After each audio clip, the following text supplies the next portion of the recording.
Hey guys, how's it going? Payback 2017 went down tonight, and I'm here to break it down for you match by match and share my thoughts on the show as a whole. So let's jump right into it. The first match was on the kickoff card. It featured Enzo and Cass taking on the Club. Okay match, nothing special. It's just your typical kickoff show match to get fans in the building hyped for the upcoming Payback pay-per-view, as well as other fans watching online to get them to buy the network or buy the pay-per-view, just entice them with their appetites, if you will. The match itself, as I said, okay, your typical kickoff show warm-up match.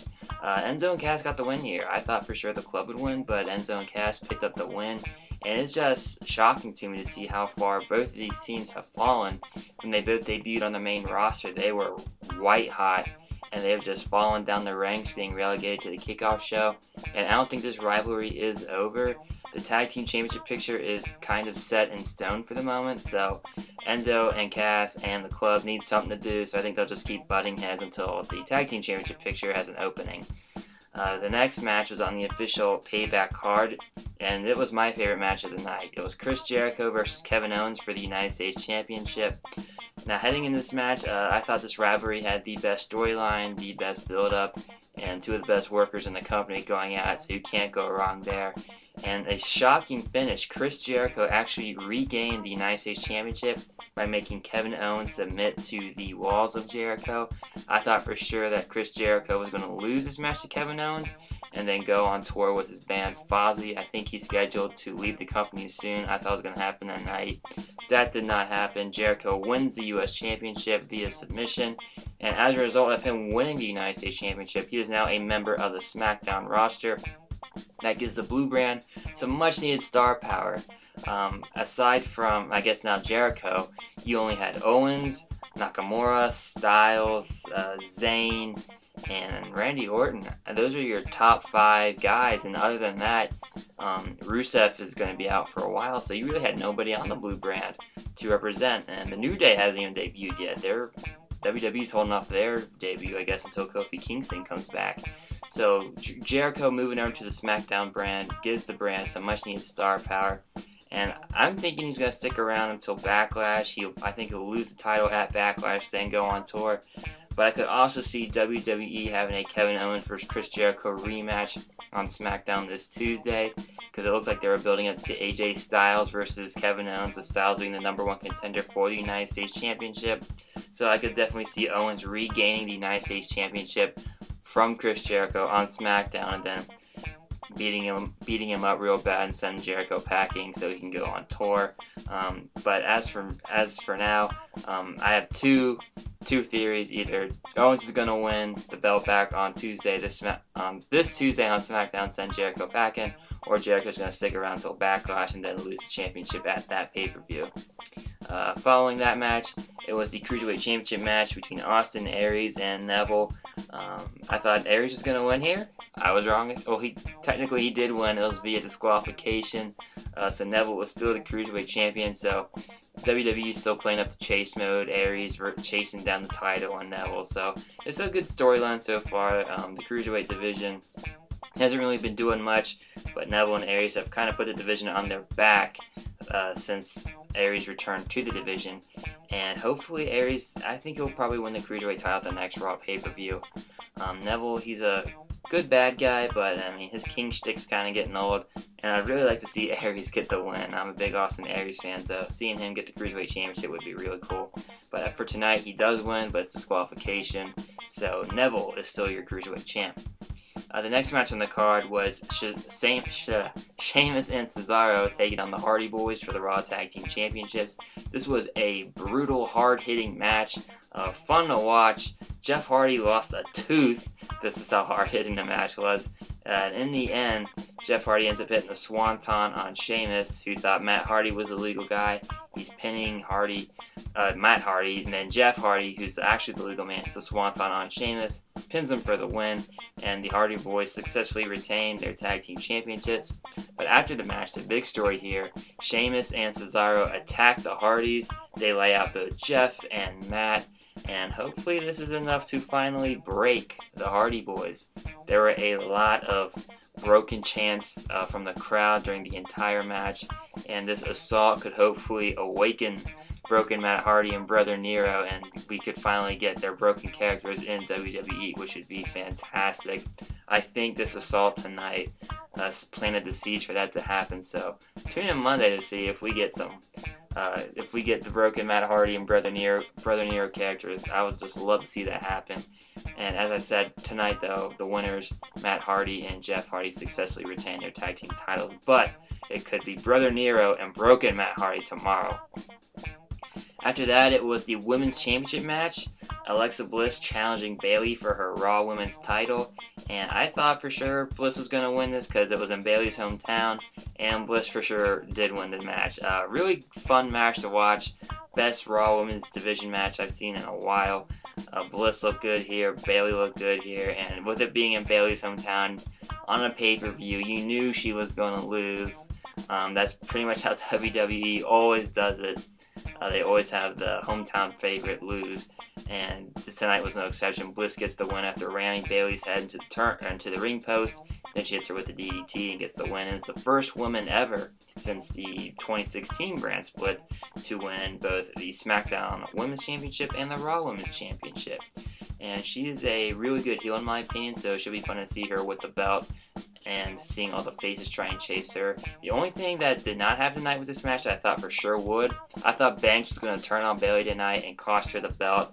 With it being in her hometown, that would generate major heat for both Bliss pinning the hometown favorite and Banks turning on the hometown favorite. That did not happen. Bliss pins Bayley clean and wins the Raw Women's title. The following match was the House of Horrors match, and this was a mixed bag. It was interesting. It was heavily influenced by the Final Deletion. WWE's been trying to experiment with this. I think we saw it with New Day going to the Wyatt compound last year, and then we got another Final Deletion-esque type of match tonight in the House of Horrors match between Randy Orton and Bray Wyatt. As I said, mixed bag. I thought the thing that to me that at least made Final Deletion amazing was it was campy, and it knew it was campy, and it didn't try to make it so serious. This one though, it was campy, and WWE tried to make it serious, so it didn't really work in my opinion.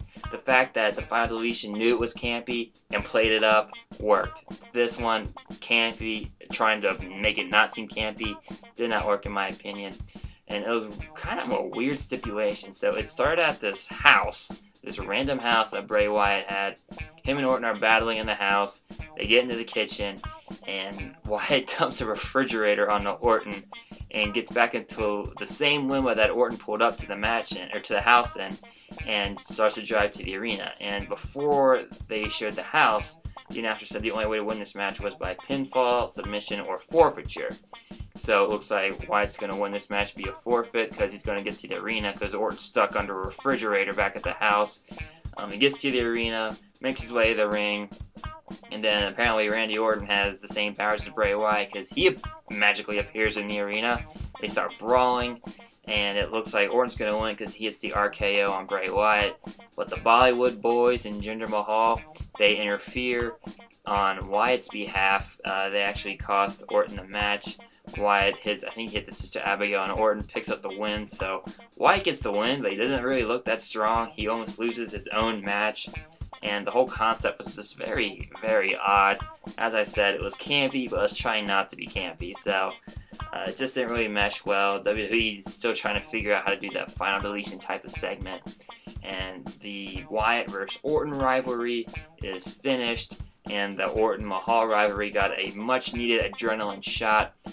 Orton and Mahal and the Bollywood Boys attacking Orton should hopefully give Mahal some major heat because he just didn't really see him as a viable contender up to this point, and him attacking Orton and still having the belt in his possession really adds some fuel to the fire for the story. So Wyatt gets the win over Orton, and Orton is definitely moving on to the Mahal rivalry. The next match was Seth Rollins versus Samoa Joe. This was a really, really fun match to watch. These two guys worked well in the ring together, and they definitely played up the knee injury to Seth Rollins. Samoa Joe was making that his main target throughout the entire bout. But Rollins manages to sneak a win Joe had him in his sleeper hold. Rollins manages to reverse it into a pin and gets the win. And there's actually a spot very similar to WrestleMania 8 between Bret Hart and Roddy Piper. Joe had Rollins in a sleeper. Rollins actually climbs the turnbuckles, does like a backflip and rolls over Joe and gets a near fall. It was similar to how Bret Hart and Roddy Piper executed that spot at WrestleMania 8. But as I said, Rollins reverses the sleeper on Samoa Joe, gets the win here, and I think this rivalry is over. I'd like to see them move on to something else. I think I could definitely see WWE continuing this rivalry, but I want to see Rollins move on to something else. This whole storyline with Triple H closed at WrestleMania 33. This is the last chapter of it, Samoa Joe. So I think Joe and Rollins are going to part ways and move on to bigger and better things. After that, it was Roman versus Strowman, the main event. Braun Strowman versus a returning Roman Reigns, and this was a fun match to watch as well. Very hard hitting, brutal affair. I mean, typical of their two styles that match well. They're very similar, and in the end, Strowman actually got the win. I thought for sure Roman Reigns was gonna pull a Superman Herculean effort and get the win. Did not happen. Strowman gets the win cleanly. Then after the match, he beats Roman Reigns with a set of steel stairs. He ends up dropping him on the set, and then he drops the set on the Roman Reigns, and Roman Reigns was coughing up blood. The announcers were playing up that he had these internal injuries. They were escorting him to the back. And then the pay-per-view goes off the air, and it immediately comes back with Raw Talk. And this is one of the funniest things I've seen on the WWE. They're helping Roman into the ambulance, and you just hear Strowman say, "I'm not done with you," and he comes charging at Roman Reigns. Reigns just steps out of the way. Strowman drills the ambulance door and knocks out the hinges and crashes into a pile of boxes, and then he ends up staggering over to the ambulance, and Reigns just starts going to town on him with the ambulance door. The funny thing was just Strowman crashing into the ambulance door and then crashing into a pile of boxes. If that did not happen, I would have thought Strowman looked like a total beast coming out of this, but just the fact that he ran to the door and then ran to the boxes, to me, kind of hurt his aura as an unstoppable monster. He's still the monster of the WWE, but just seeing him run to the door and into the boxes was funny to watch. And I think this rivalry is going to continue. It's been a long feud. I don't think it's going to end until Roman finally defeats Strowman. As I tweeted the night Roman beat The Undertaker at WrestleMania, I said I'm predicting Roman versus Lesnar for the belt at WrestleMania 34.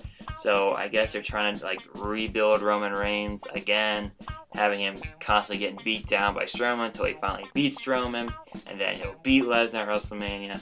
So I think that's what this is all playing up to. But until then, it looks like Strowman, since he took out Roman Reigns, Strowman could be next in line to face Brock Lesnar for the title at the next Raw pay-per-view. And that's all I got for you. Payback 2017 was a very fun show to watch. Solid matches up and down the card. To me, the best match was Jericho versus Owens, and the Hardy Boys versus Sheamus and Cesaro was another really good match. And yeah, check it out. You will not be disappointed. If you liked this video, feel free to give it a thumbs up, leave a comment, and subscribe to the channel. Make sure you follow me on Twitter at Cincy Fan Zone. I live tweet during various sporting events such as wrestling events. And it's also the easiest and fastest way to get updates on my website, cincyfanzone.blogspot.com. I write weekly blog posts for it. Every video on my YouTube channel is over there. And I have a lot of other content up there, so please feel free to check it out. And as always, guys, thanks for watching.